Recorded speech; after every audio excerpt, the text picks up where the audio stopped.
And we move back to our ongoing coverage of the election in Ondo State, and we have joining us live on the program Abiola Akiyonde. She is the chairperson, Transition Monitoring Group. Thank you very much for joining us at this point. Now, you've been around the state now looking at the elections and covering the elections so far. What has been your observation? Well, the election is coming up well, and it's wrapping up like in another 30 minutes or thereabout. We've been out since 8:30 in the morning, and unlike in Edo State, most of the places that we visited, the INEC officials were already there around that time. I think we got report from about 3 or 4 places where INEC official didn't come in until about past 9. And one of the things that also bother us is the fact that at Okejebu this morning, between 8:30 and 9, there was some crisis, gunshots here and there, and people were running helter-skelter and were there at that point in time. And that was quite worrisome because that was starting too early, for any election. From our monitors on ground too, from Idori, we also got reports about gunshots also and some conflict somewhere.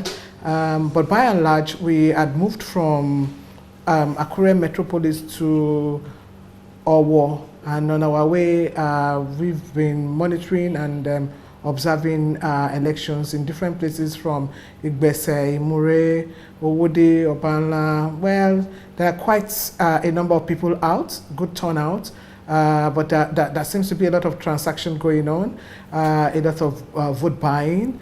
We got to a particular place where they even have like a voucher.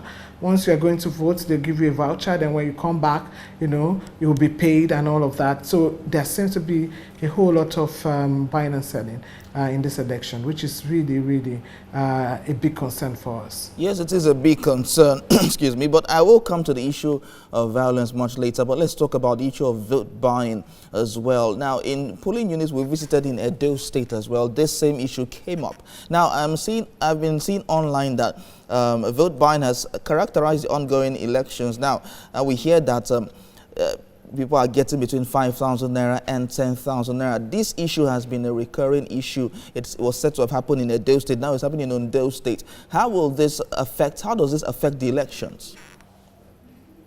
Well, in a big way, it affects the credibility of the election.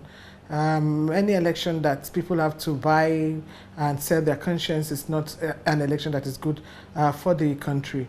And unlike in Edo State, they were also doing it in a very in a quiet way. But in Ondo, what we are saying is is completely different.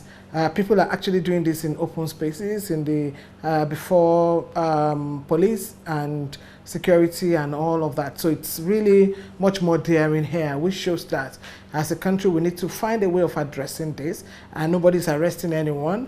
And it's also possible that at the end of the election we'll probably have nobody that is being arrested. So as long as we allow this to go on with this form of impunity, it will be very difficult, for us to be able to tame inducement in our election. And of course, this deal with the credibility of the entire election. You can't say an election is free or fair when people are selling their votes, when they are selling their conscience, when people are being forced and because of the poverty in the land, and they are being given 5,000, to sell their conscience, and people are voting in that regard. Then we say that election is free and fair. It's not going to be correct when you look at some of the democratic principle that defines how elections should be. All right, so looking at security now, how would you rate the level of security in the polling units you visited?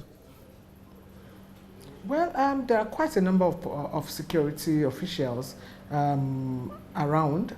In some places like 5, in some places, well, I think in most of the places they have like 5 with the traffic and also the civil defense, officials.